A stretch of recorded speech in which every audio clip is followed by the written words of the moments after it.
Oke, lalu hal berikutnya adalah nama-nama iblis menyangkut penyembahan kepada dewa dewi. Yang pertama, Allah lain atau istilah lain ilah lainnya. Ini catat dalam Keluaran pasal 20 ayat 3. Dan juga yang kedua, Sukot Benot. Dicatat dalam dua Raja-Raja 17 ayat 3. Ya, ini artinya adalah kemah-kemah anak-anak perempuan. Ini berhubungan dengan penyembahan kepada dewa-dewi. Oke. Nergal dicatat dalam dua Raja-Raja 17 ayat 30. Artinya pahlawan atau dewa perang atau wabah atau dunia bawah. Ya. Nama-nama ini dipakai oleh iblis untuk membuat orang takut. Sehingga dengan rasa takut itu, iblis sedang mendorong orang apa? Sembahlah aku. Pujilah aku, pertuhankan aku. Itu motifnya sebenarnya Bapak Ibu. Yang lain adalah asima, artinya adalah serangan. Dicatat dalam 2 Raja-Raja 17 ayat 30. Ya, ini juga sering membuat manusia menjadi ketakutan betul. Sehingga manusia itu memilih jalan apa? Lebih takut sama iblis daripada sama Tuhan. Sehingga mereka apa? Mempercayai dan mempertuhankan iblis. Nibas dalam 2 Raja-Raja 17:31. Artinya pemberontak. Ini bisa diwujudkan manusia berbentuk singa Bapak Ibu. Sehingga ada banyak orang yang apa? Menyembah ya patung manusia yang berbentuk singa. Karena dianggap ini jadi Tuhan. Ada namanya Tartak dalam 2 Raja-Raja 17 ayat 31. Yaitu penghulu kegelapan. Berbentuk kedelai. Yang juga di apa? Dipuja-pujiin patung. Ada namanya yang ketujuh Adramelek 2 Raja-Raja 17 ayat 31. Artinya Raja Api.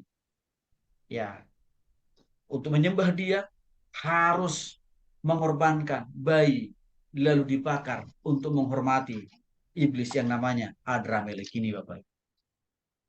Lalu yang berikutnya adalah Anamelek 2 Raja-Raja 17 ayat 31. Ya, Anu adalah raja atau dewa langit. Ini juga yang dipuji-puji. Ada namanya Asyera. Dicatat dalam 2 Raja-Raja 18 ayat 11. Lurus artinya dewa kesuburan istri Bal.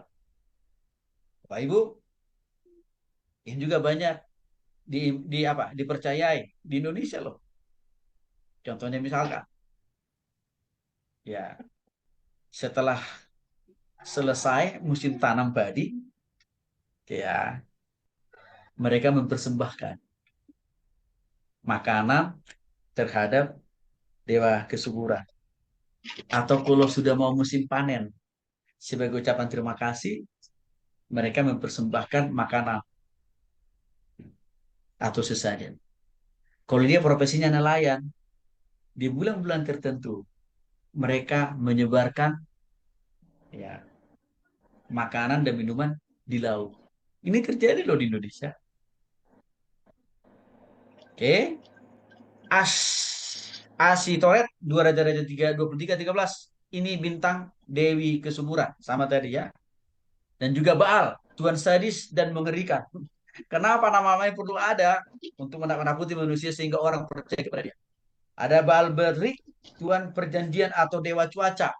Jadi Bapak Ibu tadi supaya hujan tidak turun ya, yang disembah ini dia. Baal Berit ya.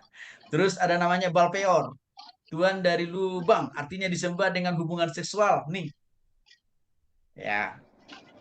Artinya, kalau mau mendapatkan keturunan, ya sudah sembahlah ini iblis yang namanya Baal Peor ini. Ya. Terus ada namanya Belzabul. Ya, ditata dalam 2 Raja dari 1 ayat 2. Tuhan dari lalat, artinya penghulu setan. Ya. Jadi namanya sangat banyak Bapak Ibu. Ya. Ada kurang lebih 20 Bapak Ibu nama-namanya. Ya. Nih, Kamos artinya penakluk, anak dikorbankan untuk dia. Ini saya katakan dari kalau dari iblis itu pertolongan dari iblis gak ada yang gratis. Ada dewa bintang. Ini yang disembah oleh orang melalui tadi. Jangan lupa Bapak Ibu, astronomi tadi. Ada Libra, Taurus, Saturnus dan lain sebagainya kan Scorpio. Nah, itu tuh. Ini nih. Ya, ada Dagon.